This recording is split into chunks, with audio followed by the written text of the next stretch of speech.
Hey Josie babes, and welcome back to my channel. So today we're going to talk about Wendi Adelson and her ex-boyfriend Jeffrey LaCasse.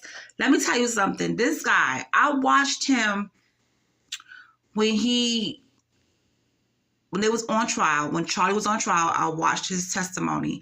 And I said, you know what?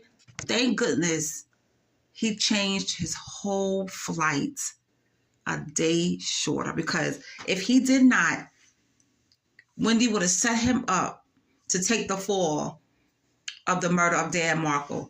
Eventually, it would have came out that he didn't do it, but I'm glad that they, excluded him very fast. So let's get into it. So, Wendi, she reached out to Jeff and she was like, hey, can I talk to you confidentially? I want to tell you about something. So she told him that Charlie investigated all possible options to take care of the problem of Dan Markle that included hiring a hitman, which would have cost between $15,000 to $50,000. Okay. Now, she was denied relocation the previous summer. So that's what she's all hot about. She's all hot about because she was denied location and that Dan Markle has sole custody of the children. She was just pissed off about it. Now, Wendi and Jeffrey, they met up at yoga, and she was kind of cold and standoffish.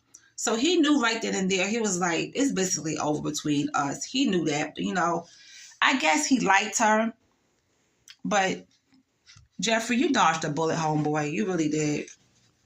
So when they were leaving yoga, he, was walking to his car. She was going to her car, and she called out to Jeffrey, and he walked over to her car, and they were talking. Now, she had asked him a series of questions about what he was doing on July, 18th. Now, July 18th, that was the day of the homicide. So here's how this went down. Jeffrey had a trip planned to Tennessee. Now, Wendi was well aware of that. She knew that Jeffrey was leaving to go to Tennessee, okay? And why wouldn't she know? They were dating. And he was leaving around, 11 a.m.? She asked him if he was still going and what route he was taking. To me, that's a red flag right there. Why are you asking me what route am I taking? Why does that even matter? That's a red flag right there to me, okay? And he knew it was a bizarre amount of questions. He knew it because he said it was a bizarre amount of interest in that trip that didn't make sense. I'm glad his thinking cap was on. He said if he would have left on his trip at the scheduled time that she known about for a while, he would have driven close to Dan Markel's house about the same time as the murder. Okay? And that he had a similar car to the suspect, which is Charlie Adelson. Now, Jeffrey drove a 2004 Nissan Sentra, silver metallic gray color. All right. Now, Jeffrey had made a last-minute decision to leave Thursday night instead of Friday, and Wendi had no idea. Why would she? They wasn't together, They wasn't speaking. Why would she know?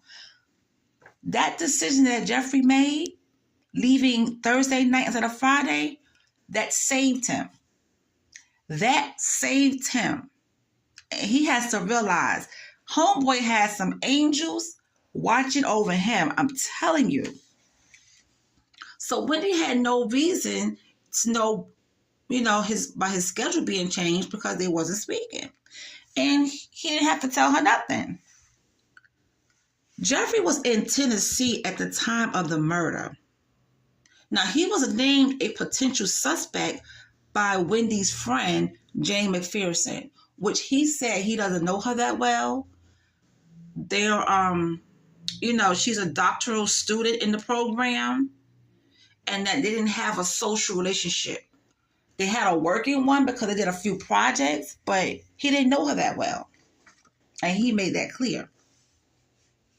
He was excluded quickly because surveillance video showed him at Kmart using his credit card shortly after the murder.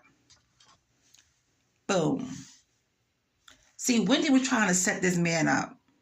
She was trying to set him up so he could take the fall and not Charlie. But you see how the universe, kicks in? And let me tell you something. Wendi need to count her days because her arrest is coming.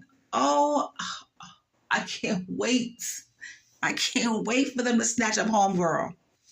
That whole family is horrible. They are entitled. They are insane. They are just ridiculous. That whole family, from the father on down to the children, are horrible.